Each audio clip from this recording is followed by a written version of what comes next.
Hi friends, ఇప్పుడు మనము Suzuki Burgman used review గురించి కంప్లీట్గా చూస్తాము. సో దీంట్లో వచ్చి 29,000 ఆల్మోస్ట్ రన్ అయింది. సో ఇప్పుడు ఈ స్కూటర్స్ ఏమేమి ఎంత ప్రాబ్లం ఉంది, ఎంత మైలేజ్ ఇస్తుంది, ఆ కంప్లీట్ రివ్యూ వచ్చి చూసేస్తాము. సో మీరు చూస్తూ ఉండేది హార్ట్ థ్రస్ట్ యూట్యూబ్ ఛానల్ మరకుండా సబ్స్క్రైబ్ చేసి పెట్టుకుండా క్విక్గా వీడియో లోపల పోతాం.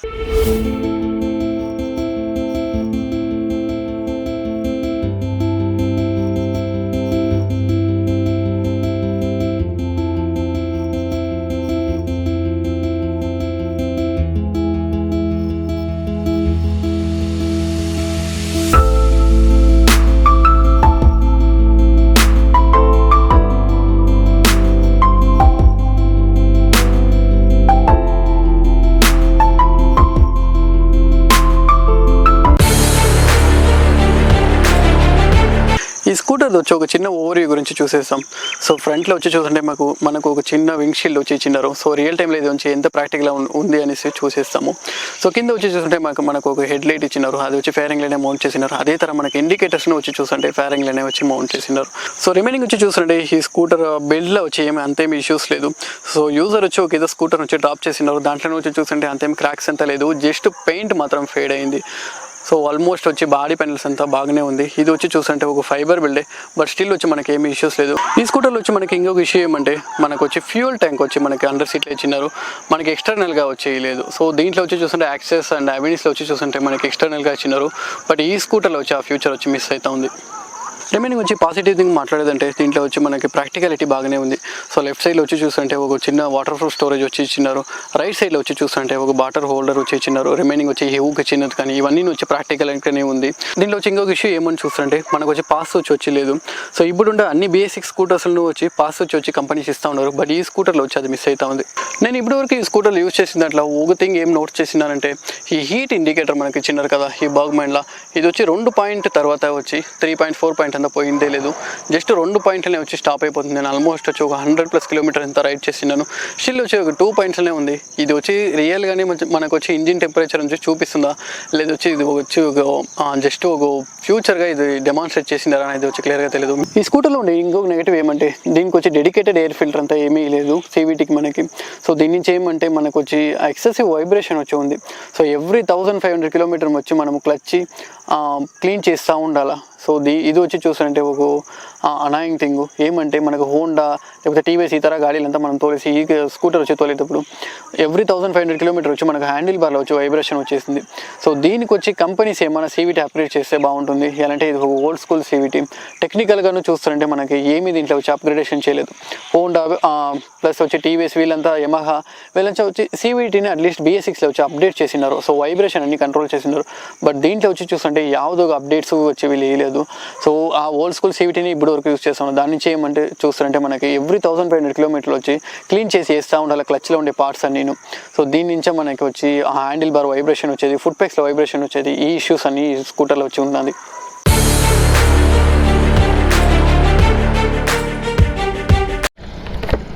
ఇప్పుడు మనము బర్గ్మ్యాన్ 125 యూజ్డ్ స్కూటర్ వచ్చి రైడ్ రివ్యూ చూసేస్తాము. సో దీంట్లో వచ్చి ఇంకొక ఇష్యూ నేను మెన్షన్ చేసేకి మర్చిపోతుంది. ఏమని చూస్తుంటే ఈ సెల్ఫ్ ఉంది కదా, సమ్టైమ్స్ వచ్చి లాంగ్ సెల్ఫ్ ఎత్తుకొని వచ్చి స్టార్ట్ అవుతుంది, సమ్టైమ్స్ వచ్చి షార్ట్ సెల్ఫ్ అనేవి వచ్చి స్టార్ట్ అయిపోతుంది. సో ఇది వచ్చి యూజ్డ్ స్కూటర్ అనే దాని నుంచి కాదు, ఈవెన్ మనకు వచ్చి కొత్త స్కూటర్లో వచ్చి సేమ్ ఇష్యూ ఉంది. సమ్టైమ్స్ వచ్చి లాంగ్ సెల్ఫ్ పోతుంది, సమ్టైమ్స్ వచ్చి షార్ట్ సెల్ఫ్ అనేవి వచ్చి స్టార్ట్ అయిపోతుంది. సో సెకండ్ థింగ్ ఏమని వచ్చి చూస్తారంటే దీంట్లో ఈ సెల్ఫ్ నాయిస్ ఉంది కదా, అది కొంచెం అగ్రెసివ్గానే ఉంటుంది. సమ్టైమ్స్ వచ్చి చూస్తారంటే మనము హోండా యాక్టివ్ అంతా యూస్ చేసినాము, అప్ టు వచ్చి 5G వరకునే యూస్ చేసినాము. ఆ స్కూటర్స్లో వచ్చి చూస్తుంటే మనకి ఆ సెల్ఫ్ నాయిస్ వచ్చి చాలా ఉండదు, బట్ దీంట్లో వచ్చి కంపారేటివ్లీ హోండా ఇదే తర మనకి వచ్చి స్టార్టర్ మోటార్ ఉండే స్కూటర్లో ఆ నాయిస్ వచ్చి కంపేర్ చేసేటప్పుడు రిమైనింగ్ టీవీఎస్ ఈ తర స్కూటర్స్ని దీంట్లో వచ్చి నాయిస్ చాలానే ఉంది. రీజన్ ఏమంటే దీంట్లో వచ్చి బెండింగ్స్ క్యాప్ లేదు.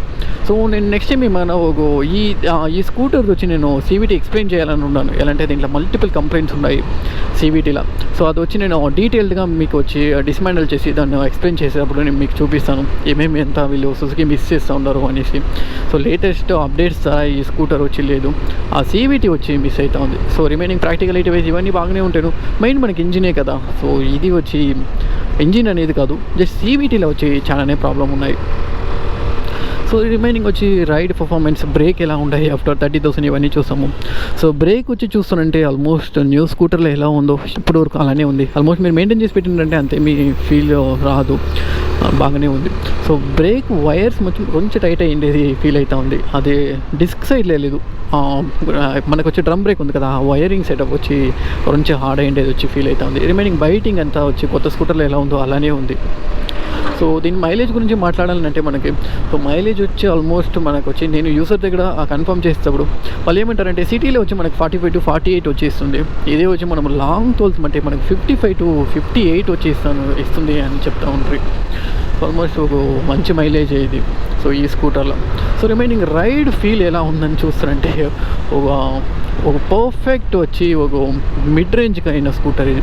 సో లో ఇంటూ రిమైనింగ్ ఒక 60-70 వరకు ఇన్స్టెంట్గా గాడి వచ్చి పుల్ చేస్తుంది. సో దాంట్లో వచ్చి ఒక చేంజెస్ను లేదు. బట్ ఒకే ఒక థింగ్ ఏమంటే నేను రివ్యూలోనే చెప్పింది, దీంట్లో వచ్చి సీవీటీ వచ్చి అంతేమీ ట్యూనింగ్ లేదు. సీవీటీ చాలానే ఇష్యూస్ ఉన్నాయి. సో ఏం రీజన్ అంటే మీరు 0 to 10 వరకు మీరు ఇన్స్టెంట్గా యాక్సిలేటర్ ఇస్తుంటే మీకు అంతే మీరు నోటీస్ చేయలేరు.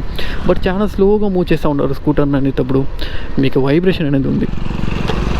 సో ఆ ఫుట్ పిక్స్లో కానీ మనకు హ్యాండిల్ వల్ల కానీ లిటరలీ కొంచెం వైబ్రేషన్ అనేది ఉంది. యూజర్ నువ్వు చెప్తే ఎవ్రీ 1500 కిలోమీటర్ వచ్చి నాకు ఈ క్లచ్ని వచ్చి క్లీన్ చేస్తూ ఉండాలా, లేకపోతే వచ్చి వైబ్రేషన్ స్టార్ట్ అయిపోతుంది ఫుట్ పిక్స్లోను హ్యాండిల్ వల్ల అనేది రైడ్లోనూ అలానే ఉంది. సో లిటరలీ మీరు ఇన్స్టెంట్గా ఇలా యాక్సిలేటర్ ఇస్తుంటే మీకు అది అంతేమీ నోటీస్ కాదు. బట్ స్లోగా మీరు వచ్చి ఒక పిలియన్ చూస్తూ ఉంటారు, ఒక స్పీడ్ బ్రేకర్ అప్రోచ్ చేస్తూ ఉంటారు, అంటే అప్పుడు వచ్చి పవర్ కావాలి కదా, ఆ టైంలో వచ్చి హ్యాండిల్ బార్ వచ్చి వైబ్రేట్ స్టార్ట్ అయిపోతుంది. సో ఇది వచ్చి ఒక పెద్ద డ్రాబ్యాక్. రీజన్ ఏమంటే ఇది ఓల్డ్ స్కూల్ సీవీటీ, నేను ఫస్టే చెప్పినాను. దీంట్లో వచ్చి BS6 వరకు వాళ్ళు పెద్దగా ఏం ఇంప్రూవ్మెంట్ను వాళ్ళు చేయలేదు. సో అదే వచ్చి మెయిన్ రీజన్ ఈ స్కూటర్ వచ్చి వైబ్రేట్ చేసేదానికి. సో రిమైనింగ్ ఆస్పెక్ట్స్లో వచ్చి స్కూటర్ బాగానే ఉంది. ప్యానెల్ వైబ్రేషన్ అలా అంతా ఏమీ లేదు. ఆల్మోస్ట్ ఈ స్కూటర్ డ్రాప్ చేసి నేను ఆ ప్యానెల్స్ అనేది యావది వైబ్రేషన్ అనేది లేదు. ప్లస్ వచ్చి నాయిస్ అనేది యావది లేదు.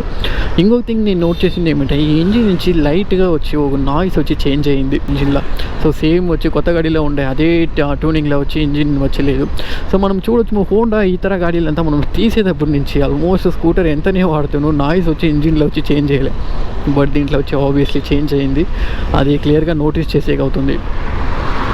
సో ఈ ఆస్పెక్ట్స్ తర్వాత రిమైనింగ్ ఆస్పెక్ట్స్లో వచ్చి స్కూటర్స్ బాగానే ఉంది. సో ఇదే మన వచ్చి కంప్లీట్ రైడ్ రివ్యూ సుజుకి బాగ్మెంట్ వచ్చి. సో వీడియో పట్టింటే వచ్చి లైక్ చేయండి, ఎవరైనా బాగ్మెంట్ తీసేది ఐడియా ఉంటే ఈ వీడియో వచ్చి షేర్ చేయండి.